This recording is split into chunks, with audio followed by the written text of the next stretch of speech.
શું તમે ક્યારે એવું વિચાર્યું છે કે ગણિત પણ રમતા રમતા ભણી શકાય? હાય, મારું નામ દીપ્તિ છે અને હું એક ગવર્મેન્ટ ટીચર છું. આ બધા બાળકો શું કરી રહ્યા છે? મણકા, પાસા અને કાર્ડ દ્વારા આ શું રમી રહ્યા છે? તો આ એક એવી રમત છે કે જેના દ્વારા બાળકો 99 સુધીની સંખ્યાઓ લખતા વાંચતા શીખે છે અને તેને એકમ અને દશકની પણ સમજ મળે છે. આ રમતના નિયમો ખૂબ જ સરળ છે. આ રમતમાં બાળકોએ સૌ પ્રથમ પાસા ફેંકવાના છે અને પાસા ફેંકતા જે પણ નંબર આવે તેટલા મણકા લેવાના છે અને જો 10 મણકા જેને સૌથી પહેલાં થઈ જાય તેણે મણકા મૂકી અને તેની જગ્યાએ એક ત્રિકોણનું કાર્ડ લેવાનું છે. આ રમતમાં 2 પાસાનો ઉપયોગ થાય છે. બાળકો બંને પાસામાં રહેલા ટપકા ગણે છે અને બંનેનો સરવાળો કરે છે.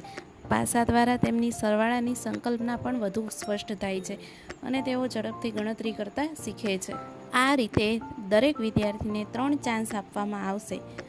3 વખત પછી દરેક વિદ્યાર્થીના મણકા અને ત્રિકોણ કાર્ડની ગણતરી કરવામાં આવશે. દરેક વિદ્યાર્થી જાતે જ પોતાની પાસે રહેલા મણકા અને ત્રિકોણના કાર્ડ ગણશે અને તે ગણી અને તેની ઉપર તે સંખ્યા ચોકથી લખશે.